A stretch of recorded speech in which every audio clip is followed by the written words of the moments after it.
जय हिंद दोस्तों, ई दृष्टि के YouTube चैनल ऑफिशियल चैनल पे आप लोगों का स्वागत है। मेरा नाम है नवीन कुमार। और कैसे हैं आप लोग? आशा करता हूं कि आपकी दीपावली बड़ी अच्छी बीती होगी। बड़ा अच्छा उस दिन था। एक तो ऋषि सुनाक ब्रिटेन के पीएम बने और दूसरा भारत ने T20 मैच में पाकिस्तान को हराया, ठीक है ना।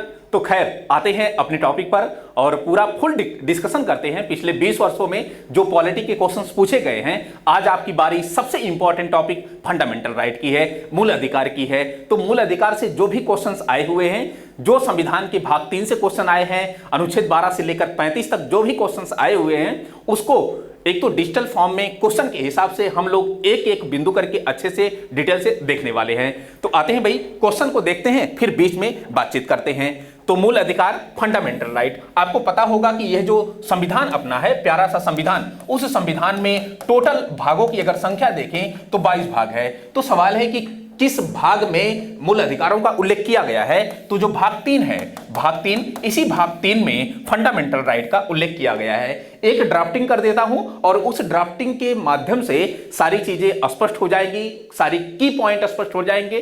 देन हम लोग क्वेश्चन पे आएंगे। तो आते हैं, पहले एक क्वेश्चन जरा देखते हैं। एक क्वेश्चन, भारतीय संविधान में किस अनुच्छेद के अंतर्गत नागरिकों को मौलिक अधिकार प्रदान किया गया है या किए गए हैं?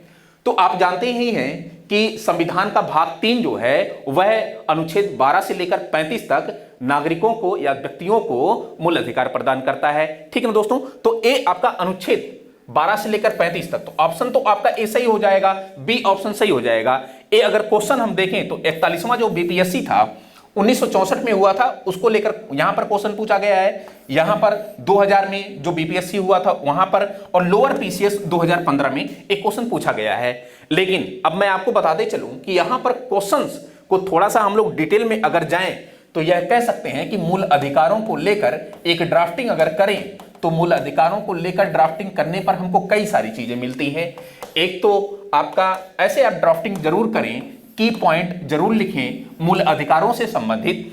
अगर मैं यह कहूं कि मूल अधिकार संविधान के किस भाग में है, तो भाग 3 में मूल अधिकारों की चर्चा की गई है। और अनुच्छेद की चर्चा अगर करें तो अनुच्छेद 12 से लेकर अनुच्छेद 35 तक इस संविधान में मूल अधिकारों की चर्चा है। ये आपका अनुच्छेद हो जाएगा। तो सवाल है कि क्या मूल अधिकार कहीं से ग्रहण किया गया है, किस देश के संविधान से? तो हाँ भैया, यह ग्रहण किया गया है अमेरिकी संविधान से। अमेरिका के संविधान से फंडामेंटल राइट ग्रहण किया गया है। ऐसा क्वेश्चन जब संविधान के स्रोतों को पढ़े थे तो उसमें हमने देखा था। फिर सवाल यह है कि मूल अधिकारों की संख्या को अगर लेकर क्वेश्चन पूछे तो एक तो पूछता है कि मूल संविधान में कितनी इसकी संख्या थी, मूल संविधान में और वर्तमान में दोनों अलग अलग संख्या है। एक्चुअली मूल संविधान में इसकी टोटल संख्या जो थी मूल अधिकारों की वो 7 हुआ करती थी, लेकिन वर्तमान में इसकी जो संख्या है वह 6 है। अभी ड्राफ्टिंग कर लेते हैं 6 मूल अधिकारों की। तो 6 मूल अधिकारों में समानता का अधिकार है, स्वतंत्रता का अधिकार है, शोषण के विरुद्ध अधिकार है, धार्मिक स्वतंत्रता का अधिकार है, शिक्षा एवं संस्कृति का अधिकार है, संवैधानिक उपचारों का अधिकार है। हालांकि जो मूल संविधान था, इस मूल संविधान में एक 7वां मूल अधिकार हुआ करता था, संपत्ति का अधिकार। और इस संपत्ति के अधिकार की चर्चा जो 2 जगह है। एक तो आर्टिकल जब आप 19(1) पढ़ेंगे तो वहां पे भी आर्टिकल कुल मिला जुलाकर 19(1)(f) यहां पर भी चर्चा की गई है, और एक 31 में भी चर्चा की गई थी। तो दोनों जगह जो है संपत्ति के अधिकार की, मूल अधिकार की चर्चा की गई थी। लेकिन संपत्ति के अधिकार को लेकर काफी ज्यादा वाद विवाद रहा। इंफ्रास्ट्रक्चर को लेकर, भू सुधार को लेकर ऐसी कई समस्याएं जो है जन्म लेती हैं, जिसको ध्यान में रखते हुए 44वां संविधान संशोधन 1978 ला करके इसको जो मूल अधिकार की श्रेणी में था संपत्ति का अधिकार, अब इसको विधिक अधिकार की श्रेणी में डाल दिया गया है, विधिक अधिकार। और अनुच्छेद 300 का के तहत इसको विधि की श्रेणी में डाला गया है। तो इतना कुछ आपने मूल अधिकारों में ड्राफ्टिंग के माध्यम से देखा। हालांकि इस पर अगर कोई भी संशोधन का अधिकार रखती है मूल अधिकारों में, तो वो संसद का अधिकार है। संसद को ये राइट है कि मूल अधिकारों में संशोधन कर सकती है। तो सवाल है कि मूल अधिकारों का संरक्षण कौन है, संसद है या सुप्रीम कोर्ट है? नहीं, सुप्रीम कोर्ट है, न्यायालय है। न्यायालय मतलब कि कह सकते हैं कि सुप्रीम कोर्ट और हाई कोर्ट दोनों इस फंडामेंटल राइट का संरक्षण करती है। अगर मैं संरक्षण की बात करूं, क्योंकि एक क्वेश्चन जो है बीपीएससी में, जो 67वीं बीपीएससी हुआ उसी में पूछ लिया था, पेट के एग्जाम में भी शायद पूछा। तो एक तो सुप्रीम कोर्ट, एक तो हाई कोर्ट, यह भी संरक्षण का काम करती है हाई कोर्ट, और इसके अलावा सुप्रीम कोर्ट भी करती है। सुप्रीम कोर्ट आपको पता होगा कि अनुच्छेद 32 के तहत रिटें जारी करती है और इन रिटों के माध्यम से मूल अधिकारों का संरक्षण करती है।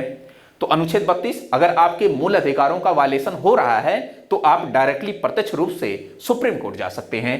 हालांकि आप अनुच्छेद 226 का प्रयोग करके भी हाई कोर्ट, अपने नजदीकी हाई कोर्ट या जो है अपने राज्य के हाई कोर्ट के पास जो है आप अपने अधिकारों के संरक्षण के लिए जा सकते हैं। तो इतना कुछ आपने थोड़ा सा मूल अधिकारों के विषय में देखा। अब हम क्वेश्चंस के माध्यम से इस पर डिबेट करेंगे, जो भी क्वेश्चंस आएंगे उसको पूरा फुल डिस्कस करेंगे। तो आते हैं भाई सेकंड नंबर का क्वेश्चन। दूसरे नंबर का क्वेश्चन कह रहा है कि भारतीय संविधान का कौन सा अनुच्छेद संवैधानिक प्रावधानों को संघीय संसद या राजकीय या राज्य विधान पालिकाओं द्वारा बनाए गए नियमों कानूनों पर प्राथमिकता प्रदान करता है। एक क्वेश्चन बड़ा अच्छा क्वेश्चन है, आर्टिकल 13 से लेकर क्वेश्चन पूछ लिया। यह इसका कहने का अर्थ क्या है? इसका सीधा सा कहने का अर्थ है कि संसद के द्वारा और राज्य विधान मंडल के द्वारा जो भी अधिनियम या कानून बनाए जाते हैं उस पर किस अनुच्छेद पर प्राथमिकता नहीं प्रदान की जा सकती। कुल मिला जुलाकर अगर मैं ये कहूं कि संविधान का अनुच्छेद 12 से लेकर 35 तक ये मूल अधिकारों की चर्चा है, तो मूल अधिकारों की चर्चा है तो वह कौन सा अनुच्छेद है, वह कौन सा अनुच्छेद है जो संसद के द्वारा और राज्य विधान मंडल के द्वारा बनाए गए कानूनों पर प्राथमिकता प्रदान करता है? आर्टिकल 13। ये आर्टिकल 13 एक ऐसा अनुच्छेद है, अभी हम बताते हैं, ये इसका आंसर जान लीजिए कि अनुच्छेद 13 होगा। अनुच्छेद 13। अनुच्छेद 32 क्या है कि संवैधानिक उपचारों का अधिकार है, और अनुच्छेद जो 326 है यह है राज्य विधान सभाएं जो होती हैं और लोकसभा, इनका जो चुनाव होता है यह वयस्क मताधिकार पर हो, ऐसा कुछ प्रावधान ये अनुच्छेद 336 करता है। 245 क्या है? ये 245 केंद्र राज्य, जब आप संबंध पढ़ेंगे उसी केंद्र राज्य संबंध में इसका उल्लेख किया गया है। ठीक ना दोस्तों? तो कुल मिला जुलाकर आर्टिकल 13 जो फंडामेंटल राइट है उसको थोड़ा सा अगर हम देखें तो इस रूप में हम देखेंगे। अनुच्छेद 13, अनुच्छेद 13, इसके तहत हमको यह पता चलता है सुप्रीम कोर्ट की एक शक्ति न्यायिक पुनरावलोकन की शक्ति, न्यायिक पुनरावलोकन, या फिर ये हम कह सकते हैं कि न्यायिक समीक्षा, न्यायिक समीक्षा, इसकी शक्ति का हमको पता चलता है। तो सवाल है कि कानून किसके द्वारा निर्मित किया जाता है? कानून, तो कानून कई प्रकार के लोगों के द्वारा बनाया जा सकता है। एक तो कानून संसद के द्वारा बनाया जा सकता है, इसको आप जानते होंगे। दूसरा, कानून का निर्माण राज्य विधान मंडल कर सकती है, विधान मंडल। तीसरा, कानून का निर्माण अगर कहें तो राष्ट्रपति भी करता है और राज्यपाल भी करता है, और राज्यपाल भी करता है। एक कैसे करता है तो सुनना जरा। राष्ट्रपति जब अध्यादेश जारी करता है अनुच्छेद 123 का प्रयोग करता है, 123 का प्रयोग करके अध्यादेश जारी करता है। और आपको यह पता होगा कि अध्यादेश वही पावर, वही शक्ति रखती है जो एक अधिनियम की शक्ति होती है। मतलब जो एक कानून की शक्ति होती है वही अध्यादेश की शक्ति होती है। तो यह जो है अध्यादेश एक प्रकार का कानून या विधि या जो है अधिनियम ही होता है। और उसी प्रकार अनुच्छेद 213 का प्रयोग करके राज्यपाल भी अध्यादेश जारी करता है, तो उसकी भी अपनी विधि, कानून और नियम होंगे। तो इस प्रकार कानून का निर्माण इतनी बॉडी करती है। अब इनके द्वारा जिस कानून का निर्माण किया गया है, इनके द्वारा, संसद के द्वारा, राज्य विधान मंडल के द्वारा, राष्ट्रपति और राज्यपाल के द्वारा जिस कानून का निर्माण किया जाता है, उसी कानून की जब सुप्रीम कोर्ट जांच करती है तो उसी को न्यायिक पुनरावलोकन या फिर कह सकते हैं कि न्यायिक समीक्षा कहते हैं। अगर अनुच्छेद 13 के बराबर किसी अनुच्छेद को हम देखते हैं तो अनुच्छेद 137 यह भी कहीं न कहीं न्यायिक समीक्षा की बात करती है।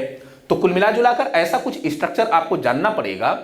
एक बात यह भी आपको बताते चलूं कि ये जो कानून है दो प्रकार से, एक तो कानून पहले, मतलब कि जब आजादी, भारत आजाद हुआ तो आजादी के पहले से ही कुछ अंग्रेजों के द्वारा कानून बनाए गए थे, अंग्रेजों के द्वारा, और उन अंग्रेजों के द्वारा बनाए गए कानून अभी भी जारी हैं। और बाद में जब संविधान लागू हुआ तो संविधान के लागू होने के बाद इन बॉडियों के द्वारा कानून बनाए गए। तो सवाल यह है कि जब आजादी मिली, अंग्रेजों के द्वारा कुछ ऐसे कानून बनाए गए जो आज भी लागू हैं, मतलब संविधान के लागू होने के बाद भी लागू हैं, तो यह देखा जाएगा कि ये जो दोनों कानून हैं लागू होने के बाद और जो आजादी से पहले जो कानून चले आ रहे हैं, यह कुल मिला जुलाकर जो फंडामेंटल राइट है, मूल अधिकार है, इसके संगत होने चाहिए, इसके संगत होने चाहिए। अब सुनना जरा, ये मैंने क्या कहा, एक बार और समझते हैं, इसको थोड़ा सा डिटेल से और समझते हैं ताकि प्रॉब्लम ना क्रिएट हो। प्रॉब्लम होगी तो दिक्कत होगी। अगर मैं ये कहूं कि एक तो जो कानून बनाया गया है, एक्चुअली मैं यहां पर आपको आच्छादन का सिद्धांत और पृथक्करण का सिद्धांत थोड़ा सा बताने वाला था, यहां से क्वेश्चन लेकर पूछा गया है। एक कानून मतलब कि जो आजादी से पहले बनाया गया है, आजादी से पहले अंग्रेजों के द्वारा, वो आज भी जारी है, ठीक ना, संविधान के लागू होने के बाद भी ये जारी है। तो ऐसे कौन से कानून हो सकते हैं? ऐसे आपने आईपीसी का नाम सुना होगा, आपने सीपीसी का नाम सुना होगा, आपने सीआरपीसी का नाम सुना होगा। तो ये जो आईपीसी, सीपीसी, सीआरपीसी लागू हुई हैं या अंग्रेजों के द्वारा कानून बनाए गए हैं, इनको समाप्त नहीं किया गया, आज भी ये चल रहे हैं। तो सवाल है कि क्या ये मूल अधिकारों की संगत हैं या नहीं है? तो इनको देखा जाएगा कि ये जो कानून है अंग्रेजों के द्वारा बनाए गए, यह मूल अधिकारों की संगत है या नहीं है। अगर मान लीजिए कि अंग्रेज के द्वारा कोई भी कानून बनाया गया और इसका अगर 20% पार्ट, 20% और 80% पार्ट, अगर 20% पार्ट यह मूल अधिकारों से संगत नहीं करता है, या मैं कहूं कि 100% पार्ट मूल अधिकारों के संगत नहीं है, तो 100% पार्ट क्या है कि उसको मूल अधिकार ढक लेगा। वो विधि समाप्त नहीं होगी, लेकिन मेरे कहने का अर्थ है कि वह विधि समाप्त नहीं होगी, बल्कि मूल अधिकार उस पर हावी हो जाएगा, उसको ढक लेगा। मूल अधिकार पर कोई बुरा प्रभाव या कोई हस्तक्षेप नहीं होगा, या मूल अधिकारों का कोई हास नहीं होगा उस विधि के कारण। तो एक कुल मिला जुलाकर ऐसा कुछ स्ट्रक्चर है। हालांकि अगर मैं यह कहूं कि 20% भाग मूल अधिकारों के संगत नहीं है, तो एक 20% भाग क्या होगा, ढक लिया जाएगा मूल अधिकारों के द्वारा। इसी को आच्छादन का सिद्धांत कहा जाता है, इसी को आच्छादन का सिद्धांत कहा जाता है, प्रिंसिपल ऑफ इलिप्स कहा जाता है, इसे आच्छादन का सिद्धांत कहा जाता है। तो एक तो ये हो गया। दूसरा कानून, एक तो आपने यह देखा कि संसद, विधानमंडल, या फिर कहें कि राष्ट्रपति के द्वारा, या फिर कहें कि राज्यपाल के द्वारा, इनके द्वारा जो कानून बनाया गया है, यह भी क्या होना चाहिए कि मूल अधिकारों के संगत होना चाहिए, मूल अधिकारों के संगत होना चाहिए। अब सवाल यह है कि जो मूल अधिकार है इसके संगत अगर नहीं होगा तो क्या होगा?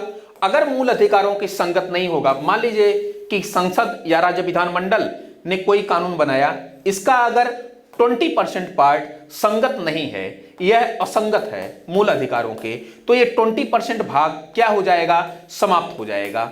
ये ध्यान में रखिएगा। और ये कैसे समाप्त होगा? जब न्यायपालिका इसकी जांच करेगी, इसका न्यायिक पुनरावलोकन करेगी। ये आर्टिकल 13 के तहत किया जाता है, ठीक है ना भैया। तो यही चीजें, ये 20% पार्ट समाप्त हो जाएगा और 80% पार्ट बना रहेगा। तो इसी को हम पृथक्करण का सिद्धांत कहते हैं, इसी को हम पृथक्करण का सिद्धांत कहते हैं। तो सवाल है कि यह जो पृथक्करण का सिद्धांत है, यह वैध और अवैध मामलों के विभाजन का कार्य करता है, ठीक है ना। वैध और अवैध जो कानून है, वैध पार्ट अलग कर देता है, अवैध पार्ट अलग कर देता है, उसी को पृथक्करण का सिद्धांत कहा जाता है। इसमें चीजें समाप्त हो जाती हैं, आच्छादन में चीजें समाप्त नहीं होती हैं। 20% जैसे भाग अगर जो है असंगत था, तो इसको मूल अधिकारों के द्वारा ढक लिया गया। बाद में अगर भविष्य में देखा जा रहा है कि यह पार्ट अगर कहीं प्रासंगिक हो रहा है, तो उसको जो है एक्टिव कर दिया जाता है। तो एक आच्छादन का सिद्धांत और पृथक्करण का सिद्धांत हुआ। आते हैं, खैर क्वेश्चन पे आते हैं, फिर बीच में बातचीत करते हैं। क्वेश्चन नंबर 3 जरा देखना क्या कह रहा है कि भारतीय संविधान का कौन सा अनुच्छेद संवैधानिक प्रावधानों को संघीय संसद, राज्य विधान पालिकाओं द्वारा बनाए गए नियमों कानूनों पर प्राथमिकता प्रदान करता है। क्वेश्चन वही वाला है, क्वेश्चन नंबर, ठीक। फिर क्वेश्चन क्या कह रहा है, निम्नलिखित में से कौन भारत के संविधान का कौन सा अनुच्छेद कानून के समझ समता से संबंधित है? कानून की समझ समता, अब सुनना जरा, एक अनुच्छेद है अनुच्छेद 14, ये आपका ऑप्शन यही होगा अनुच्छेद 14। तो अनुच्छेद 13 क्या है, अभी हमने डिस्कस किया। अनुच्छेद 15 है कि जाति, यह कहता है कि जाति, धर्म, लिंग, जन्म स्थान एवं वंश के आधार पर किसी भारतीय नागरिक के साथ किसी भी प्रकार का कोई भेदभाव नहीं किया जाएगा। आर्टिकल 15 है। आर्टिकल 16 क्या कहता है कि जो राज्य की नियुक्तियां होती हैं और जो राज्य का जो पद होता है उसमें अवसर की समानता की बात करता है। आर्टिकल 16। अनुच्छेद 14 को लेकर थोड़ा सा डिस्कस करते हैं नेक्स्ट वाली स्लाइड में। जो आपका ऑप्शन होगा ये आपका ऑप्शन अनुच्छेद 14 होगा, ठीक है ना। क्वेश्चन पूछा गया था 2015 के पीसीएस मेंस में। अनुच्छेद 14 को दो भागों में पार्ट में डिवाइड करते हैं। थोड़ा सा अनुच्छेद 14 को दो पार्टों में डिवाइड करते हैं। एक तो आपका है विधि के, एक आप कर सकते हैं इसको विधि के समझ समता, और दूसरा कर सकते हैं कि विधि के समान संरक्षण। दो पार्टों में आप डिवाइड कर सकते हैं। विधि के समझ समता क्या है, इसको हम विधि का शासन कह सकते हैं, इसको हम विधि का शासन कह सकते हैं, या फिर यह कहें कि rule of law. Rule of law, जैसे ए रूल ऑफ लॉ क्या है, विधि के समझ समता क्या है, विधि का शासन क्या है। एक कानून होगा, उस कानून के माध्यम से सभी व्यक्तियों पर समान रूप से लागू होगा। किसी भी नागरिक को, किसी भी व्यक्ति को कोई भी विशेषाधिकार नहीं दिया जाएगा, उसी को कहा जाता है विधि की समझ समता या रूल ऑफ लॉ या विधि का शासन। जैसे ड्रग्स केस पर आधारित अगर कोई भी लॉ बनाया गया है, अगर उस पर 2 साल की सजा का प्रावधान किया गया है, अगर ड्रग्स का व्यापार में करते हुए पकड़ा गया या उसमें अवैध कार्य कोई करते हुए मैं पकड़ा गया तो 2 वर्ष की सजा मुझे भी मिलेगी। वही सजा अगर आर्यन खान करते हैं तो उनको भी मिलेगी। या फिर किसी का अगर कोई प्रधानमंत्री है या कोई मुख्यमंत्री है, उसका अगर बच्चा कर रहा है तो उसको भी 2 वर्ष की सजा ही मिलेगी। ऐसा जो है विधि का शासन कहता है। मतलब कि यहां पर एक जो कानून होगा, इसी कानून के माध्यम से पूरे नागरिकों को, पूरे व्यक्तियों को रेगुलेट किया जाएगा। किसी व्यक्ति को कोई विशेषाधिकार नहीं होगा। इसी को हम विधि की समझ समता या विधि के समान संरक्षण कहते हैं। लेकिन सवाल यह है कि इसमें मैं आपको बताते चलूं कि महिलाओं को, बच्चों को, अल्पसंख्यकों को, जातियों, जनजातियों, अनुसूचित जातियों, सारे लोगों को इसी एक ही कानून के माध्यम से रेगुलेट किया जाता है। तो सवाल यह है कि क्या महिलाओं को, क्या अनुसूचित जातियों और जनजातियों को या ओबीसी वर्ग को एक ही पायदान पे रख कर लेकर चलना वो न्याय संगत है या नहीं है? मैं कह रहा हूं, सुनना जरा ध्यान से, कि ये अपना भारत है और इधर पूर्वोत्तर है और आर्मी की भर्ती चल रही है, सेना की भर्ती चल रही है। और सेना की भर्ती में अगर हाइट 5 फीट 5 इंच मांग ले, 5 फीट 5 इंच हाइट मांग ले, तो जायज है कि उत्तर भारत के लोग तो फिट हो जाएंगे, दक्षिण भारत के लोग फिट हो जाएंगे। लेकिन अगर पूर्वोत्तर भारत के लोग इसमें फिट होना चाहें, नियम तो कहता है कि भाई सारे लोगों पर जो है ये नियम लागू होगा। तो जो पूर्वोत्तर के लोग हैं, चाहे वो असम हो, अरुणाचल प्रदेश, चूंकि छोटे छोटे कट के हैं ये लोग, तो जायज है कि इस नियम के तहत, इस कानून के तहत ये लोग बाहर हो जाएंगे। तो इनका बाहर होना न्याय संगत है कि न्याय है कि अन्याय है? न्याय नहीं है दोस्तों, अन्याय है। तो जायज है कि यह विधि के समझ समता यह कहती है कि इनको बाहर कर दिया जाए। एक ही कानून के माध्यम से सारे लोग रेगुलेट होंगे, और सारे लोग अगर रेगुलेट होंगे तो ये तो बेचारे ऐसे बाहर हो गए। तो इसीलिए व्यवस्था की गई विधि के समान संरक्षण की व्यवस्था। विधि के समान संरक्षण, तो इस प्रकार यह आप देखेंगे कि यह एक नकारात्मक अवधारणा के अंतर्गत आ जाती है। इसको हम नकारात्मक अवधारणा कह सकते हैं। एक्चुअली ब्रिटेन के ही एक राजनीतिकविद थे प्रोफेसर डायसी, और प्रोफेसर डायसी ने क्या किया कि अपनी एक पुस्तक लिखी रूल ऑफ लॉ, और इसी रूल ऑफ लॉ से ये चीजें ली गई हैं। तो हम कह सकते हैं कि जो विधि का शासन है यह ब्रिटेन के संविधान से लिया गया है, ब्रिटेन के संविधान से, और एक प्रकार की नकारात्मक अवधारणा है, क्योंकि महिलाओं को, बच्चों को, अनुसूचित जातियों, जनजातियों, सारे लोगों को एक ही कानून के माध्यम से रेगुलेट करना ठीक नहीं है। समय काल परिस्थितियों के हिसाब से विशेषाधिकार जरूरी है, और उसी विशेषाधिकारों की बात विधि के समान संरक्षण प्रदान करता है। जैसे अब यहां पर निवास के आधार पर या भौगोलिक आधार पर हम संरक्षण पूर्वोत्तर के लोगों को जैसे ही देने की बात करते हैं, वो विधि के समान संरक्षण का पार्ट आ जाता है। आर्टिकल जब आप अनुच्छेद 15(3) पढ़ते हैं, 15(3) में कहा गया है कि राज्य यह प्रयास करेगा नागरिकों और बच्चों के उत्थान के लिए, राज्य क्या करेगा, प्रयास करेगा। आर्टिकल 15 का 13 सब क्लास 3 वाला पार्ट, तो ये भी कहीं ना कहीं विधि के समान संरक्षण का पार्ट है। अनुसूचित जाति जो SC एंड ST हैं, इन कम्युनिटी के लोगों को जो आरक्षण प्रदान किया जाता है, आरक्षण भी विधि के समान संरक्षण का एक पार्ट है। तो ये सब सारी चीजें विधि के समान समता और विधि के समान संरक्षण, आपको मैं बताते चलूं कि यह जो है परिस्थिति जन्य दिया गया एक विशेषाधिकार होता है विधि के समान संरक्षण, और यह जो है यह अमेरिकी संविधान से ग्रहण किया गया, अमेरिका के संविधान से। यह एक सकारात्मक अवधारणा है। तो IAS में ऐसे क्वेश्चन पूछे जाते हैं कि विधि की समझ समता नकारात्मक है या सकारात्मक, तो सकारात्मक अवधारणा है, अमेरिका से ग्रहण की गई है। बाकी ये सब सारी चीजें आप ड्राफ्टिंग के माध्यम से कर सकते हैं। आते हैं क्वेश्चन पे। तो क्वेश्चन आपका था कि कानून के का समान संरक्षण, कानून का समान संरक्षण जरा देखना। क्वेश्चन नंबर 5, तो यह भी अनुच्छेद 14 का ही पार्ट होगा। हमने दो पार्ट बताए, एक विधि के समझ समता जो पिछला वाला क्वेश्चन था, और दूसरा ए वाला जो क्वेश्चन है यह विधि के समान संरक्षण की बात कर रहा है, या कानून के समान या कानून का समान संरक्षण की बात कर रहा है। तो अनुच्छेद 14 का ही पार्ट है। अनुच्छेद 12 क्या है? अनुच्छेद 12 राज्य शब्द को परिभाषित करता है।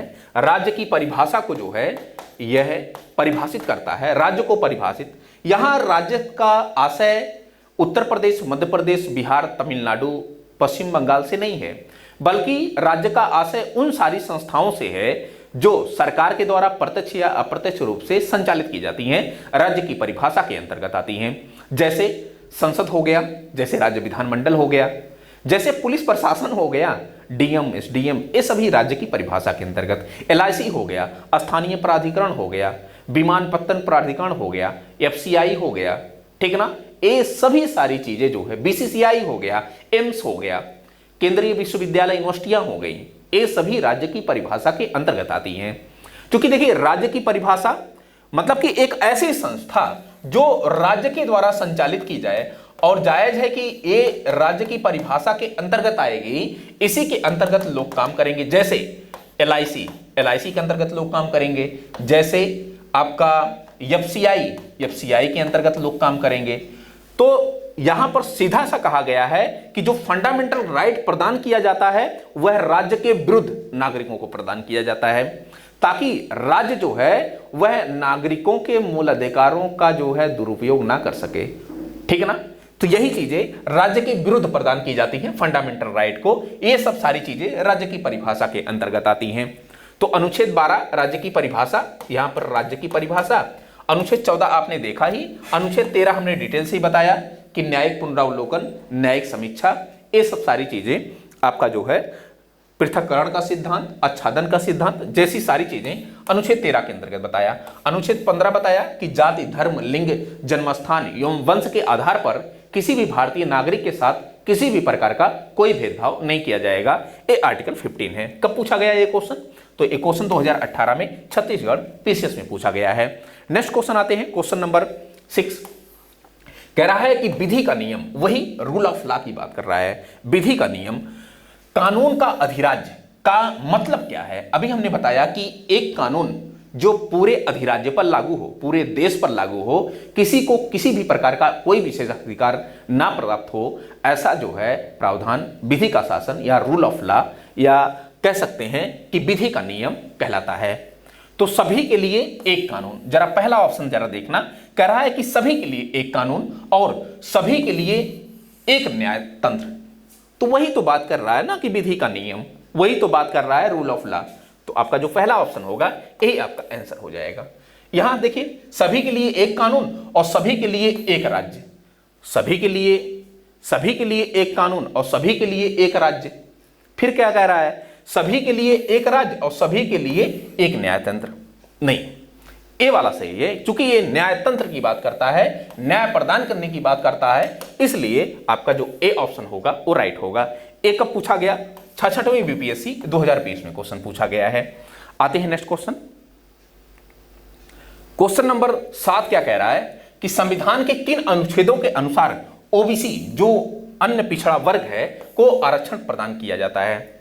इनको तो अनुच्छेद जो 15(4) है और 16(4) है, इसके तहत ओबीसी वर्ग की पहचान जो है एक्चुअली आयोग गठित किया जाता है और आयोग सुप्रीम जो राष्ट्रपति होता है वही आयोग गठित करता है और बाद में वही आयोग जो है पहचान करती है कि सामाजिक और शैक्षणिक रूप से कौन सा वर्ग पिछड़ा हुआ है, तो उनको जो है ओबीसी वर्ग में इंक्लूड किया जाता है, देन आरक्षण प्रदान किया जाता है।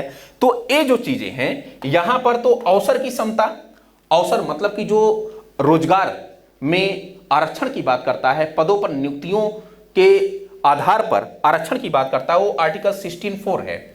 और वहीं पर अगर शैक्षणिक संस्थानों में आरक्षण की बात करें तो आर्टिकल 15(4) है। ठीक ना भैया, आर्टिकल 15(4). तो इतना कुछ आपने इसमें जाना।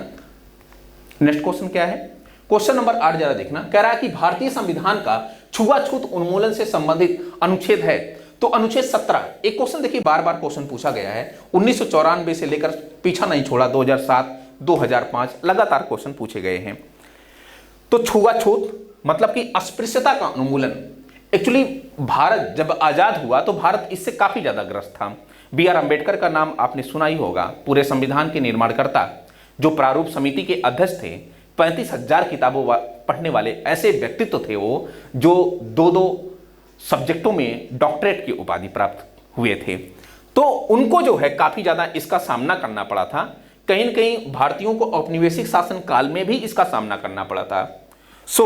ये अनुच्छेद लाया गया, अनुच्छेद 17। अनुच्छेद 18 क्या है कि यह उपाधियों के अंत की बात करता है, मतलब कि राज्य क्या है कि उपाधियां नहीं प्रदान करेगा। अवसर की समानता अनुच्छेद 16 की बात करता है और अनुच्छेद 15 जाति, धर्म, लिंग, जन्मस्थान एवं वंश के आधार पर किसी भी प्रकार के भेदभाव को रोकता है। ए वाला क्वेश्चन आपका। नेक्स्ट क्वेश्चन क्या है, क्वेश्चन नंबर 9 जरा देखना। कह रहा है कि निम्नलिखित मूल अधिकारों के किस संवर्ग में अस्पृश्यता के रूप में किए गए भेदभाव के विरुद्ध संरक्षण समाविष्ट है। तो वही आपका अनुच्छेद, देखिए यहां पर बड़ा अच्छा क्वेश्चन पूछा गया है। ए, अस्पृश्यता के रूप में किए गए भेदभाव के विरुद्ध संरक्षण। तो 6 प्रकार के मूल अधिकार, इसमें जो समानता का अधिकार है, समानता का अधिकार एक है, स्वतंत्रता का अधिकार तीसरा है शोषण के विरुद्ध अधिकार, शोषण के विरुद्ध अधिकार, और चौथा है धार्मिक स्वतंत्रता का अधिकार, धार्मिक स्वतंत्रता का अधिकार। 5वां है शिक्षा एवं संस्कृति का अधिकार, शिक्षा एवं संस्कृति का अधिकार, संस्कृति का अधिकार। और एक छठा है संवैधानिक उपचारों का अधिकार, संवैधानिक उपचारों का अधिकार। ए, तो समानता का अधिकार जो है यह अनुच्छेद 14 से लेकर 18 तक है। स्वतंत्रता का जो अधिकार है अनुच्छेद 19 से लेकर 22 तक है। शोषण के विरुद्ध अधिकार ये अनुच्छेद 23 और 24 है। धार्मिक स्वतंत्रता का अधिकार अनुच्छेद 25 से लेकर अनुच्छेद 28 तक है। और शिक्षा एवं संस्कृति का जो अधिकार है ये अनुच्छेद 29 और 30 है। संवैधानिक उपचारों का जो अधिकार है यह अनुच्छेद 32 है। तो यहां से क्वेश्चन आपका पूछा गया है समानता का अधिकार, एक्चुअली अनुच्छेद 17 की बात कर रहा है। तो अनुच्छेद 17 समानता के अधिकार के अंतर्गत आता है। तो यहां पर समता का अधिकार ए ऑप्शन, जो डी ऑप्शन है उसको आप ले सकते हैं, ठीक ना। शोषण के विरुद्ध अधिकार उसमें देख लीजिए अनुच्छेद 23 और 24 है, 2 अनुच्छेद है। और स्वतंत्रता का अधिकार यहां पर अनुच्छेद 19 से लेकर अनुच्छेद 22 तक, यहां तक आप जाएंगे। संवैधानिक उपचारों का जो अधिकार होगा आर्टिकल 32 होगा, ठीक ना भैया। तो इतना कुछ आपने इस क्वेश्चन में जाना। आते हैं नेक्स्ट क्वेश्चन। नेक्स्ट क्वेश्चन क्या कह रहा है कि निम्नलिखित 2 कथन और कारण है, उसी पर विचार करना है।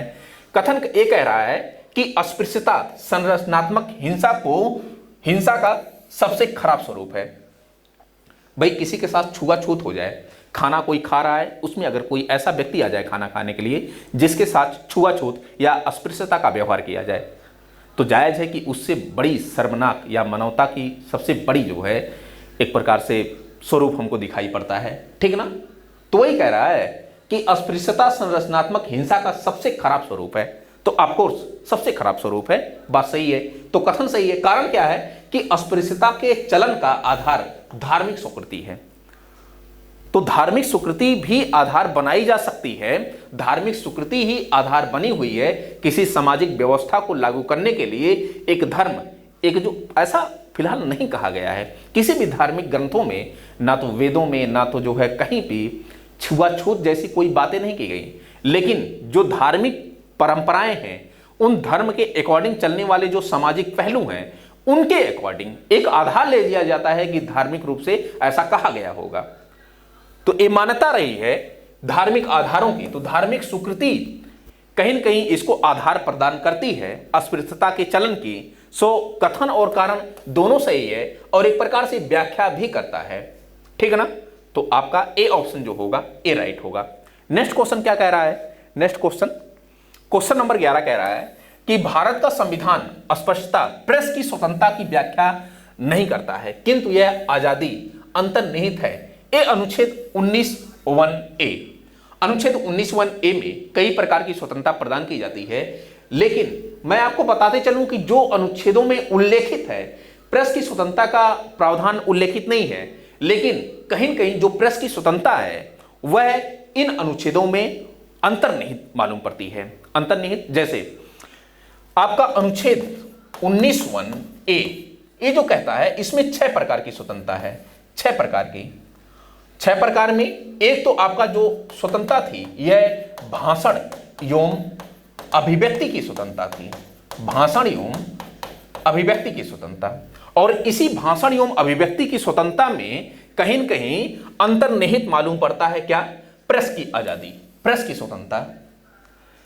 इसके अलावा सम्मेलन करने की स्वतंत्रता, सम्मेलन संघ बनाने की स्वतंत्रता, संचरण करने की स्वतंत्रता, संचरण करने की स्वतंत्रता, निवास करने की स्वतंत्रता। एक अधिकार था संपत्ति का अधिकार, इसी में था संपत्ति का अधिकार, और एक था कारोबार या व्यापार करने का अधिकार। तो ये सब सारी चीजें हैं।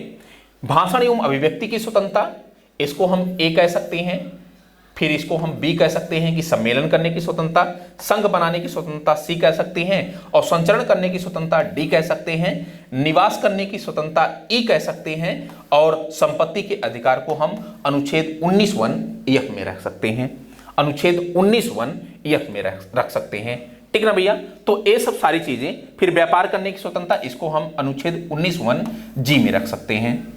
तो इतने प्रकार की स्वतंत्रता सारी चीजें इसमें प्रदान की गई हैं। तो ए वाला जो पार्ट है अनुच्छेद 19(1)(a), इसमें अंतर्निहित तो मालूम पड़ती है, लेकिन व्यवस्था नहीं की गई है प्रेस की स्वतंत्रता की, ठीक है ना। आते हैं नेक्स्ट क्वेश्चन। नेक्स्ट क्वेश्चन क्या है कि भारतीय गणराज्य के संविधान का कौन सा अनुच्छेद व्यक्ति की प्राण एवं दैहिक स्वतंत्रता के संरक्षण से संबंधित है?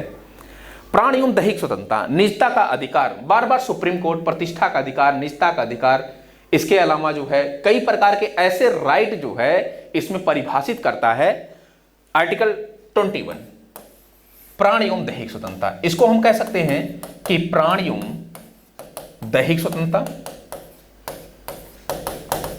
या फिर इसको हम निजता का अधिकार कह सकते हैं, राइट ऑफ प्राइवेसी। एक्चुअली वर्ष 2017 में पुट्टा स्वामी बनाम भारत संघ का मामला आता है, और उसी पुट्टा स्वामी बनाम भारत संघ के मामले में माननीय सुप्रीम कोर्ट ने यह डिसीजन दिया राइट ऑफ प्राइवेसी का। और राइट ऑफ प्राइवेसी के अंतर्गत व्यक्ति को अपने मनपसंद की शादी करने, विवाह करने, संबंध बनाने, ठीक है ना।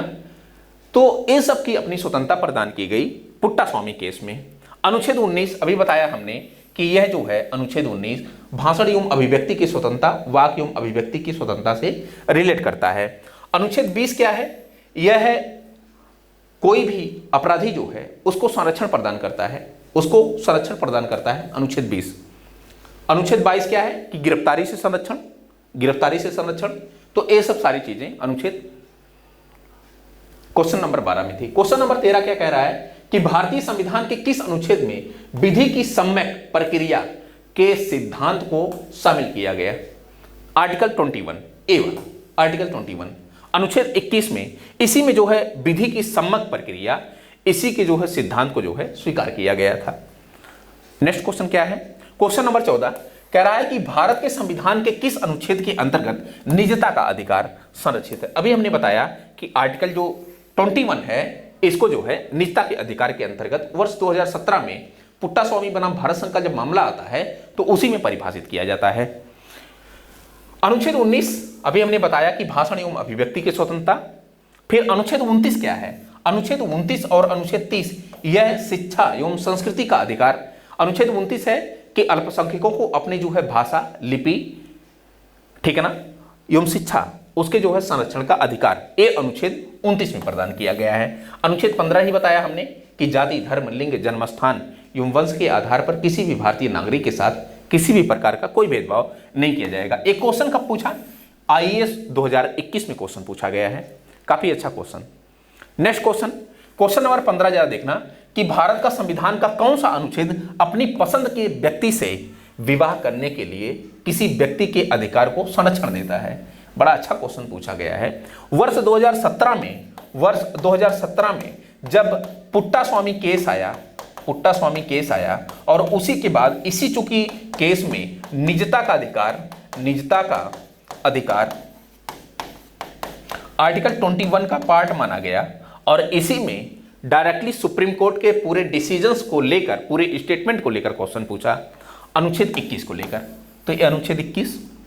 अनुच्छेद 25 क्या है? अनुच्छेद 25 कि हर एक व्यक्ति को अपने धर्म के आचरण करने, उसके प्रचार प्रसार करने और उसको अंतःकरण करने की, कंसाइंस करने की स्वतंत्रता होगी, ये आर्टिकल 25 कहता है। ठीक ना भैया? आते हैं नेक्स्ट क्वेश्चन।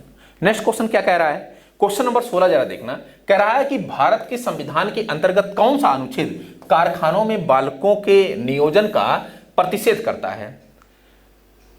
वही 14 वर्ष तक के बच्चों को, ये तो काफी अच्छा अनुच्छेद है, काफी इंपॉर्टेंट, काफी जो है आसान। शोषण के विरुद्ध अधिकार, एक अधिकार है शोषण के विरुद्ध अधिकार। शोषण के विरुद्ध अधिकार, और ये जो शोषण के विरुद्ध अधिकार है इसमें दो अनुच्छेद, एक अनुच्छेद 23 है और एक अनुच्छेद 24 है। तो अनुच्छेद 23 क्या कहता है कि कोई भी व्यक्ति है तो उसको बेगारी से संरक्षण प्रदान किया जाएगा, ठीक है ना। इसके अलावा जैसे बधुआ मजदूरी हो गया, ठीक, और मानव व्यापार, दुर्व्यापार, इन सब पर प्रतिबंध लगाता है आर्टिकल 23। आर्टिकल 24 है कि 14 वर्ष से कम आयु के जो बच्चे हैं उनको कारखानों में काम करने के लिए मनाही की गई है। तो यही वाला क्वेश्चन पूछा गया अनुच्छेद 24 को लेकर। तो अनुच्छेद 24 ए वाला कह रहा कि कारखानों में बालकों के नियोजन का प्रतिषेध करता है। नियोजन मतलब कि कार्य करने से प्रतिषेध करता है, मतलब कि रोक लगाता है। अनुच्छेद 24 एक क्वेश्चन कब पूछा गया? 2010 में पूछा गया यूडीए में, फिर पीसीएस में 2012 में पूछा गया मेंस में। नेक्स्ट क्वेश्चन क्या कह रहा है? कह रहा है कि भारत का संविधान का कौन सा अनुच्छेद दो सिद्धि के संबंध में अभियुक्तों को दोहरे दंड एवं स्व अभिशंसन से संरक्षण प्रदान करता है? ये अनुच्छेद 20 है। अनुच्छेद 20, अब सुनना जरा, इसको मैं थोड़ा सा बता ही देता हूं। अनुच्छेद 20 तीन प्रकार की स्वतंत्रता, कैसा कैसा वो सुनना जरा। एक तो कार्योत्तर विधि से संरक्षण प्रदान करता है, कार्योत्तर विधि से संरक्षण। दूसरा दोहरे दंड से संरक्षण, दोहरे दंड से संरक्षण। और तीसरा आत्म अभिशंसन से संरक्षण, आत्म अभिशंसन से संरक्षण। ये क्या है? कार्योत्तर विधि से संरक्षण। कार्योत्तर विधि से संरक्षण मतलब कि जैसे कोई भी कानून है, जो भी कानून चल रहा है, मान लीजिए कि किसी ने अपराध 2012 में किसी ने अपराध किया, 2012 में मान लीजिए किसी ने रेप किया और 2012 का कानून कहता है कि इस रेप के लिए उसको 5 वर्ष की सजा होगी। लेकिन मामले की सुनवाई कब हो रही है? वर्ष 2022 में, मतलब कि आज हो रही है। और आज क्या है कि कंडीशन कि 2022 में ही रेप के लिए एक नया कानून आ गया है। और रेप के लिए जो नया कानून आ रहा है वो कह रहा है कि जो रेप करेगा व्यक्ति उसको जो है आजीवन कारावास झेलना पड़ेगा। तो व्यक्ति ने रेप तो 2012 में किया, तो 2012 का जो कानून है उस रेप के लिए कह रहा है कि इसको 5 वर्ष की सजा होनी चाहिए। भले ही व्यक्ति को डिसीजन या व्यक्ति पर वो निर्णय 2022 में लिया जा रहा हो, सो उसको 5 वर्ष की ही सजा दी जाएगी। मतलब कि जिस समय कोई अपराध हुआ हो उस समय का कानून उस अपराध के लिए जो दंड निर्धारित किया है उतना ही दंड उसको दिया जाएगा। वर्तमान कानून के हिसाब से दंड नहीं दिया जाएगा। एक कार्योत्तर विधि से संरक्षण है। आई होप जो मैं बता रहा हूं उसको समझ में आ गया होगा आपको। दोहरे दंड से संरक्षण सीधा सा आशय है कि किसी भी व्यक्ति को एक अपराध के लिए एक ही बार दंड दिया जाएगा, 2 बार दंड नहीं दिया जाएगा। इसी को कहा जाता है दोहरे दंड से संरक्षण। ठीक है ना? ऐसा नहीं कि किसी को 10 साल की सजा दे दी गई और फिर जो है उसी व्यक्ति को जो है आजीवन कारावास दे दिया गया, आजीवन कारावास। तो ऐसा नहीं है, ठीक ना? एक अपराध के लिए एक ही बार दंड दिया जा सकता है, ऐसा जो है दोहरे दंड से संरक्षण। आत्म अभिशंसन से संरक्षण क्या होता है? आत्म अभिशंसन से संरक्षण सा आशय सीधा सा है कि किसी भी व्यक्ति को उसी के ही विरुद्ध साक्ष्य के लिए या गवाह के लिए बाध्य नहीं किया जा सकता। ये आत्म अभिशंसन से संरक्षण है। ठीक ना भैया? आते हैं क्वेश्चन पे। बंदी बनाए गए व्यक्ति के लिए मौलिक अधिकारों की रक्षा किस अनुच्छेद या किस अनुच्छेद से प्रदत्त है? तो अनुच्छेद जो 22 है, इसी के तहत कोई भी गिरफ्तार व्यक्ति है तो उसको भी अपना प्यारा सा संविधान संरक्षण प्रदान करता है। अनुच्छेद 22 के अंतर्गत कोई भी गिरफ्तार अगर व्यक्ति है या पुलिस गिरफ्तार करने जा रही है तो उस व्यक्ति को कई प्रकार के राइट होते हैं। जैसे वह वारंट जो है पूछ सकता है कि गिरफ्तारी का कारण क्या है, और दूसरा कि वह 24 घंटे के भीतर उस जो है गिरफ्तार व्यक्ति को पुलिस प्रशासन मजिस्ट्रेट के सामने उपस्थित करना होता है। तीसरा यह है कि जो भी गिरफ्तार व्यक्ति है उसको अपने संरक्षण के लिए, अपनी बातों को रखने के लिए एक वकील करने का अधिकार होता है। तो ये सभी सारी चीजें आर्टिकल जब 21 कभी पढ़ाएंगे आपको डिटेल से तो उसमें सारी चीजें आपको मिलेंगी। निजता का अधिकार, प्राण एवं दैहिक स्वतंत्रता, ये सभी सारी चीजें जो है आपका आर्टिकल 21 का पार्ट है। अनुच्छेद 17 आपने देखा कि अस्पृश्यता का उन्मूलन, छुआछूत का उन्मूलन, और 15 बार मैं बता ही चुका हूं। एक क्वेश्चन पूछा गया यूपीपीसीएस मेंस 2013 में। क्वेश्चन नंबर 19 क्या कह रहा है कि संविधान के किस अनुच्छेद के अंतर्गत सिखों द्वारा कृपाण धारण करना धार्मिक स्वतंत्रता का अंग माना गया? देखिए ये जो आर्टिकल है आपका बड़ा अच्छा आर्टिकल है, अनुच्छेद 25। अनुच्छेद 25 क्या कहता है? अनुच्छेद 25 कहता है कि प्रत्येक व्यक्ति को अपने धर्म के एक तो अंतःकरण, मानने, प्रचार प्रसार करने का अधिकार होगा। ये जो अंतःकरण है और मानने का, ठीक है ना? प्रचार प्रसार करने तो मान लीजिए कि वो प्रचार प्रसार करेगा ही, ये मानने का अधिकार, अंतःकरण का अधिकार, ये सभी राइट उस व्यक्ति को उस धर्म से संबंधित अधिकार प्रदान करता है। क्योंकि सिख जो होते हैं वो कृपाण तो धारण करेंगे ही। अच्छा एक चीज मैं आपको बताते चलूं कि अनुच्छेद 19(1) का हमने एक पार्ट बताया था कि बिना हथियारों के सम्मेलन करने की स्वतंत्रता, सम्मेलन करने की स्वतंत्रता, और ये जो हो शांतिपूर्ण हो, बिना हथियार के हो। तो क्या अगर कोई भी सिख इकट्ठा हो रहे हैं सम्मेलन करने के लिए और अगर कृपाण धारण किए हुए हैं तो कृपाण क्या हथियार माना जाएगा? नहीं, हथियार नहीं माना जाएगा। ठीक है ना? ये आर्टिकल 21 का क्या है, 25 का क्या है, पार्ट है। वो उनको धर्म की आजादी दी जा रही है। तो यहां से आप क्वेश्चन लिंक कर सकते हैं। अनुच्छेद जो 25 है यह इसके अंतर्गत आता है। हर व्यक्ति को अपने धर्म के आचरण करने, प्रचार प्रसार करने, आचरण तो आचरण तो कर रहा है ना वो व्यक्ति, ठीक है? तो आचरण करने, प्रचार प्रसार करने, अंतःकरण करने, मानने का अपना राइट होगा, अधिकार होगा। तो आर्टिकल 26 क्या कहता है कि हर एक व्यक्ति को, हर एक नागरिक को अपने धर्म की प्रबंधन और उसकी संपत्ति जो चल है या अचल संपत्ति है उसके अर्जन का क्या होगा, राइट होगा। अनुच्छेद 27 कहता है कि जो टैक्स वसूले जा रहे हैं, ठीक है ना, राज्य के द्वारा जो संचित निधि का प्रयोग किया जा रहा है टैक्स वसूल करके, जिन टैक्सों को राज्य वसूलती है उन टैक्सों का प्रयोग या उन धन का प्रयोग किसी धर्म की अभिवृद्धि के लिए नहीं करेगी, ठीक है भैया, या फिर टैक्स इसलिए नहीं वसूलेगी कि इस धर्म की अभिवृद्धि के लिए कार्य करना है। तो ऐसा अनुच्छेद 27 कहता है। आते हैं नेक्स्ट क्या है, क्वेश्चन नंबर 20, भारतीय संविधान के किस अनुच्छेद में 25, भारतीय संविधान के अनुच्छेद 25 में प्रयुक्त हिंदू शब्द किसे सम्मिलित नहीं किया करता है। अनुच्छेद 25 में कई लोग हिंदू की परिभाषा के, कई धर्म के लोग हिंदू की परिभाषा में आते हैं। जैसे एक तो हिंदू तो है ही, आप ही जानते हैं, इसके अलावा बौद्ध, जैन और सिख, इन तीनों को भी हिंदू धर्म में शामिल किया गया है। कहा गया है कि हिंदू धर्म में बौद्ध, सिख और जैनों को हिंदू के जो मंदिर हैं, जो धर्म स्थल हैं, उनको ओपन रखा जाए इनके लिए। तो ये आपका आर्टिकल 25 में पारसियों को शामिल नहीं किया गया है, ये आपका ऑप्शन सी हो जाएगा सही। कब पूछा गया, 2014 में मेंस में पूछा गया और उत्तराखंड मेंस में 2006 में क्वेश्चन पूछा गया है। नेक्स्ट क्वेश्चन क्या है, क्वेश्चन नंबर 21 कह रहा है कि युग्मों को मिलाना, कौन सा युग्म सही नहीं है। तो यहां मानव के दुर्व्यापार तथा बलात्सर्म पर निषेध। अब देखिए, मानव के दुर्व्यापार तथा बलात्सर्म पर निषेध, ये आर्टिकल आपका 23, ये तो सही लग रहा है 23। अल्पसंख्यकों के हितों का संरक्षण, आर्टिकल 29, अभी हमने बताया कि अनुच्छेद 29 और 30 ये चीजें हैं। फिर संवैधानिक उपचारों का अधिकार, अनुच्छेद 32, ये भी हमने बताया, ये भी ठीक है। फिर शिक्षा संस्थाओं की स्थापना तथा प्रशासन करने का अल्पसंख्यकों का अधिकार नहीं है, अनुच्छेद 31 नहीं है, अनुच्छेद 30 है, 30 कह सकते हैं, ठीक है ना। 31 तो संपत्ति का अधिकार है, संपत्ति का अधिकार, जो अब इतने समय जो है विधि का अधिकार बना दिया गया है। तो आपका जो ऑप्शन था वो आपने बताया।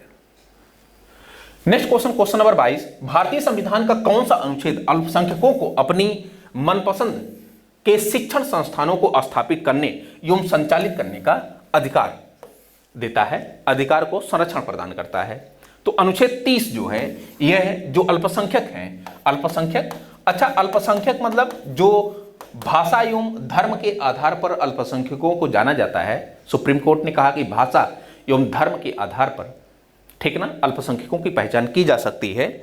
तो उनको अपने रुचि के शिक्षण संस्थानों को स्थापित करने का अधिकार होगा। ये आर्टिकल 13, आर्टिकल जो है 30 में इसका प्रावधान किया गया है। आते हैं नेक्स्ट क्या है कि संविधान के अंतर्गत मूल अधिकारों का संरक्षण कौन करता है। अभी हमने बताया कि सर्वोच्च न्यायालय, ठीक है ना, मंत्रिमंडल नहीं करता है, राष्ट्रपति नहीं, संसद भी नहीं, सर्वोच्च न्यायालय आर्टिकल 32 के तहत, ठीक है ना, आर्टिकल 32 के तहत ये मूल अधिकारों का संरक्षण करता है। 2004 में और 1992 में क्वेश्चन पूछा गया। नेक्स्ट क्वेश्चन क्या है, कह रहा है कि निम्नलिखित में से किस एक अधिकार को बी.आर. अंबेडकर द्वारा संविधान की आत्मा कहा गया। अब देखिए, संवैधानिक उपचारों का जो अधिकार है, अनुच्छेद 32, इसी अनुच्छेद 32 को संवैधानिक उपचारों का अधिकार बी.आर. अंबेडकर के द्वारा कहा जाता है, ठीक है ना भैया। प्रस्तावना को भी पंडित ठाकुरदास भार्गव यह भी क्या कहते हैं कि भाई जो संवैधानिक जो प्रस्तावना है, यह जो है संविधान की आत्मा है, उसको कहते हैं, तो पंडित ठाकुरदास भार्गव। बाकी ये संवैधानिक उपचारों का अधिकार, ये अनुच्छेद 32। कितनी बार क्वेश्चन, काफी बार क्वेश्चन में पूछा गया। नेक्स्ट क्वेश्चन क्या है, क्वेश्चन नंबर 25 कह रहा है कि निम्नलिखित में से किस एक प्रलेख को किसी व्यक्ति की स्वतंत्रता का महानतम संरक्षक माना जाता है। बंदी प्रत्यक्षीकरण, काफी अच्छा क्वेश्चन है। बंदी प्रत्यक्षीकरण मतलब कि किसी व्यक्ति को अगर प्रशासन ने गिरफ्तार कर लिया है, पुलिस ने गिरफ्तार कर लिया है और उसको कस्टडी में बंद रखा है, तो सुप्रीम कोर्ट कहता है कि भाई उसको मेरे पास लाओ, मैं डिसीजन दूं कि वाकई क्या उसने गलती की है कि नहीं की है, ठीक है ना। तो कुल मिला जुलाकर न्यायालय के समक्ष उपस्थित करना, ये बंदी प्रत्यक्षीकरण का अर्थ होता है। और यह जो प्रलेख है, यह व्यक्ति की स्वतंत्रता का एक महान संरक्षक माना जाता है। परमादेश यह कहता है कि हम आदेश देते हैं, हम आदेश देते हैं कि जिसका जो कार्य है वो अपने कार्यों का निर्वहन सही से करे, जो कुल मिला जुलाकर सार्वजनिक पदों पर बैठे हुए लोग हैं। प्रतिषेध क्या है? प्रतिषेध मतलब कि यह जो है अधीनस्थ न्यायालय जब अपने किसी ऐसे मामले की सुनवाई करते हैं जो इनके न्यायालय की क्षेत्राधिकार से बाहर होता है, तो सुप्रीम कोर्ट क्या करती है कि उनके जो है सुनवाई पर रोक लगा देती है, वही प्रतिषेध होता है। उत्प्रेषण क्या होता है कि ऐसा अधीनस्थ न्यायालय जो क्या करता है कि अपने न्यायिक क्षेत्राधिकार से बाहर जाकर मामले तो सुना देता है और बाद में सुप्रीम कोर्ट क्या करती है कि उसी मामले को अपने पास मंगा करके, हो सकता है कि उसमें जो त्रुटियां हो उसी को दूर करे, उसी को उत्प्रेषण कहा जाता है। ठीक है ना? तो ये सारी चीजें आपने जाना, ये 2015 में क्वेश्चन पूछा गया है। नेक्स्ट क्वेश्चन क्या है? क्वेश्चन मिलान करना है। तो बंदी जो प्रत्यक्षीकरण है यह कहता है कि सशरीर उपस्थित करना न्यायालय के समक्ष। फिर परमादेश, हम आदेश देते हैं, यहां पे कर लीजिए आप, हम आदेश देते हैं। ठीक। फिर उसके बाद प्रतिषेध जो है यह अधीनस्थ न्यायालयों का, अभी आपने देखा कि अधीनस्थ न्यायालयों का एक लेख। ठीक। उत्प्रेषण क्या है कि यह पूर्णतया सूचित कीजिए, इससे रिलेट कर सकते हैं। फिर अधिकार परीक्षा, आपका क्या अधिकार है। जैसे मान लीजिए कि मैं एक जो है टीचर हूं और एक एसडीएम वाला काम करने लगूं, तो न्यायालय हमारे पास रिट जारी करके यह कहेगा कि आपका जो अधिकार है, आपके जो पद है, उस पद के अकॉर्डिंग जो आपके कर्तव्य हैं उसी का आप निर्वहन करें, आप दूसरे के पदों का निर्वहन ना करें। ठीक है ना? अधिकार परीक्षा, तो ऐसे आप कोरिलेट कर सकते हैं। 2016 में क्वेश्चन पूछे गए। नेक्स्ट क्वेश्चन क्या है? क्वेश्चन नंबर 27 कह रहा है कि सूची 1 से मिलाना है। उपाधियों का निषेध, ये हमने बताया कि आर्टिकल जो 18 है, अनुच्छेद 18, इससे आप कोरिलेट कर लीजिए। फिर धार्मिक मामलों के प्रबंधन की स्वतंत्रता, धार्मिक मामलों के प्रबंधन, अभी हमने बताया कि अनुच्छेद 26 यह हर एक व्यक्ति को अपने धार्मिक मामलों के प्रबंधन की स्वतंत्रता देता है। उसकी संपत्ति के अर्जन, जो संपत्ति चल या अचल संपत्ति होती है, उसके जो है प्रबंधन की भी स्वतंत्रता देता है। आर्टिकल 26 अल्पसंख्यकों की भाषा का संरक्षण, यह आर्टिकल हमने बताया कि 29, आर्टिकल 29 से कोरिलेट कर लीजिए। देन शिक्षा का अधिकार, ये अनुच्छेद 21A या 21 का से रिलेट कर लीजिए। एक्चुअली 86वां संविधान संशोधन लाया गया था, 86वां संविधान संशोधन 2002, और इसी 86वां संविधान संशोधन 2002 के माध्यम से एक अनुच्छेद जोड़ा गया, अनुच्छेद 21 का, और कहा गया कि 6 से 14 वर्ष तक के जो बच्चे हैं उनको जो है शिक्षा उपलब्ध करवाए राज्य। ये फंडामेंटल राइट बना दिया गया, शिक्षा का अधिकार अब मूल अधिकार बना दिया गया। वहीं पर DPSP, directive principle state policy जो है, डीपीएसपी का जो आर्टिकल 45 है, इसके नेचर में चेंज किया गया। पहले 6 से 14 वर्ष तक के बच्चों के लिए था, अब कहा गया कि 0 से 6 वर्ष तक के बच्चों के लिए राज्य क्या करे, शिक्षा उपलब्ध करवाए।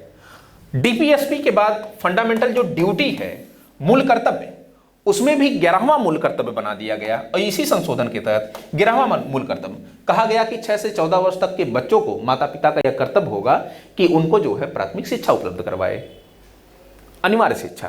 तो ये सब सारी चीजें जो है आप रिलेट कर सकते हैं। ठीक है, आते हैं नेक्स्ट क्वेश्चन। नेक्स्ट क्वेश्चन क्या है कि भारत में संपत्ति के अधिकार की क्या स्थिति है। हमने बताया कि संपत्ति के अधिकार की चर्चा आर्टिकल 19(1)F में भी की गई है और आर्टिकल 31 में भी की गई है, 2 अनुच्छेदों में की गई थी। लेकिन इसको 44वां संविधान संशोधन 1978 के तहत इसको विधिक अधिकार की श्रेणी में डाल दिया गया है, अनुच्छेद 300 का के अंतर्गत। तो अब ये विधिक अधिकार है, ना कि जो है मूल अधिकार है। विधिक अधिकार का अगर वायलेशन होता है तो आपको पता होना चाहिए कि वह डायरेक्टली सुप्रीम कोर्ट में नहीं जा सकता है, बल्कि वो उसकी प्रक्रिया जो होती है वह निचली अदालतों से स्टार्ट होती है। ठीक है ना? तो यह विधिक अधिकार है जो केवल नागरिकों को प्राप्त है, नहीं, केवल नागरिकों को नहीं, विधिक अधिकार व्यक्तियों को, और व्यक्ति में चाहे वो नागरिक हो या गैर नागरिक, दोनों को प्राप्त होती है। तो पहला ऑप्शन कटा। यह विधिक अधिकार है जो किसी भी व्यक्ति को प्राप्त होता है, बिल्कुल। यह मूल अधिकार है, मूल अधिकार नहीं, यह ना तो मूल अधिकार है ना तो विधिक अधिकार, ये भी कटा। तो केवल जो ऑप्शन बी आपका है ये राइट आंसर है। एक क्वेश्चन 2021 के आईएएस में पूछा गया। आते हैं नेक्स्ट क्वेश्चन। वर्तमान समय में भारतीय संविधान के अंतर्गत संपत्ति का अधिकार एक है, कैसा है? तो अभी अभी हमने डिस्कस किया, विधिक अधिकार कहें या फिर इसको हम कानूनी अधिकार कह सकते हैं। तो अनुच्छेद 300 का के तहत इसको विधिक अधिकार की श्रेणी में डाला गया है और इसके लिए 44वां संविधान संशोधन 1978 किया गया था। इसको भी आपको ध्यान में रखना है, ठीक है ना। फिर क्वेश्चन नंबर 30 क्या कह रहा है कि निम्नलिखित में से कौन सा अनुच्छेद, कौन सा मूल अधिकार विदेशी नागरिकों को प्राप्त नहीं है। अब देखिए, मैंने शायद नागरिकता का जब चैप्टर लिया था तो नागरिकता के चैप्टर में एक वाला क्वेश्चन डिस्कस कर लिया था। उसमें हमने बताया था कि भारत का जो संविधान है यह अपने नागरिकों को कुछ ऐसे मूल अधिकार प्रदान करता है जो विदेशियों को नहीं प्रदान करता, केवल का केवल अपने नागरिकों को प्रदान करता है। ऐसा फंडामेंटल राइट कौन है? तो एक तो अनुच्छेद 15 है, अनुच्छेद 16 है, अनुच्छेद 19 है, अनुच्छेद 29 है और अनुच्छेद 30 है। अनुच्छेद 15 जाति, धर्म, लिंग, जन्मस्थान एवं वंश के आधार पर किसी भी भारतीय नागरिक के साथ किसी भी प्रकार का कोई भेदभाव नहीं किया जाएगा। अनुच्छेद 16 कहता है कि पदों पर जो नियुक्तियां होती हैं, राज्य के जो पद होते हैं उस पर नियुक्तियां वो जो है केवल भारतीय नागरिक के संदर्भ में ही की जानी चाहिए। अनुच्छेद 19 ये भाषण एवं अभिव्यक्ति की स्वतंत्रता, ठीक ना, स्वतंत्रता के अधिकार के अंतर्गत। और अनुच्छेद 29 और 30 यह है शिक्षा एवं संस्कृति का अधिकार जो अल्पसंख्यकों को प्रदान किया जाता है। यहां से आप देख सकते हैं। तो यहां से अगर आप देखें तो एक तो कह रहा है कि विधि की समझ क्षमता क्या विदेशी नागरिकों को प्राप्त नहीं है, मतलब कि कहने का अर्थ केवल का केवल भारतीय नागरिकों को प्राप्त है। तो केवल का केवल भारतीय नागरिकों को कौन सी प्राप्त हो सकती है? अभिव्यक्ति की स्वतंत्रता। ये देखिए ना, अभिव्यक्ति की स्वतंत्रता एक किसके अंतर्गत आ जाएगा? अनुच्छेद 19। एक किसके अंतर्गत आएगा? अनुच्छेद 14। प्राण एवं दैहिक स्वतंत्रता आर्टिकल 21 के अंतर्गत आ जाएगा। शोषण के विरुद्ध अधिकार अनुच्छेद 23 और 24 के अंतर्गत आ जाएगा। नहीं, केवल हमने यही अनुच्छेद बताया है, यही केवल भारतीय नागरिकों को प्राप्त होता है, विदेशियों को नहीं प्राप्त होता है। तो इस प्रकार आपका जो आंसर होगा oh B is the right answer. So आज के लिए फिलहाल इतना ही। Thank you so much for watching this video. I hope आपको पसंद आया होगा। कभी हम इस पर कोई ऐसा इशूज लाते हैं जो पूरा फुल डिस्कशन करते हैं पूरे डिटेल से, ठीक है ना। कल बारी है डीपीएसपी की, राज्य के नीति निर्देशक तत्वों की, भाग 4 की। तो उसमें सारी चीजें हम लोग क्वेश्चन के ही फॉर्म में डिस्कस करेंगे, और चाहे वो संविधान संशोधन से जुड़ा हुआ कोई इशूज हो या फिर अनुच्छेदों के माध्यम से कोई क्वेश्चन पूछा गया हो। आज के लिए फिलहाल ही इतना ही। Thank you so much.